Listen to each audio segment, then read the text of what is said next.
La SNCC, Société nationale des chemins de fer du Congo, est une société de transport qui exploite notamment la voie ferrée. Ce trafic rencontre d'énormes difficultés parce que le chemin de fer devenu vétuste aussi à cause de l'insuffisance de ses locomotives. C'est dans les soucis de voir la SNCC redevenir moderne selon la vision du chef de l'État que l'administrateur de la SNCC, Joachim Mukwasangoy, a conduit une délégation de 3 firmes chinoises au siège de cette société à Lubumbashi. Avec ses investisseurs, ils ont visité tour à tour les différents locaux, question de leur permettre de palper les réalités. Dans le cadre de la vision du chef de l'État, que nous puissions obtenir un meilleur rendement de ces chemins de fer qui est un outil important de l'économie du pays. Dans ce sens-là que nous avons visité les installations, les rails, les traverses, le béton. Notre chemin de fer doit être vraiment remis en état moderne parce que c'est depuis peut-être l'indépendance que cette voie est là.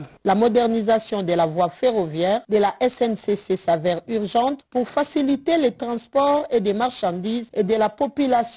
Autre endroit à être visité par la même délégation, c'est l'usine de production de béton. Sa remise en service permettra de produire des traversées des rails qui serviront aux autres territoires de la RDC. Quand on parle de béton, ce n'est pas n'importe quel béton. Nous parlons en termes techniques de bi-béton et puis monobéton. Les chemins de fer, c'est un vecteur très important de l'économie du pays. Nous aurons à évacuer des produits agricoles qui traînent partout à travers le pays. La SNCC, épine dorsale de l'économie nationale, aussi l'outil d'intégration nationale, dessert les Haut-Katanga, l'Oualaba, Olomami, Tanganyika, les Maniema, la Chopo, Kasaï oriental et occidental, aussi le Sud et le Nord Kivu. Rappelons par ailleurs que la même délégation avait récemment visité la rivière Lubilangi en vue d'y ériger un mini-barrage pour l'électrification de cette partie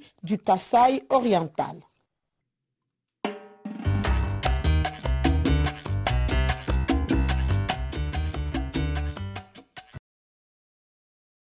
De cette agression, mobilisons-nous, apportons un soutien total et indéfectible à nos vaillants FARDC et à nos institutions pour rétablir la paix et la sécurité. Ensemble, défendons la patrie et gagnons cette guerre insensée du M23, appuyée par l'armée rwandaise. Battez-la Ekolo, Bendele Koyate. Merci à tous de nous avoir suivis. Aimez et abonnez-vous massivement à notre chaîne YouTube Tribeca Media. Au revoir et à la prochaine.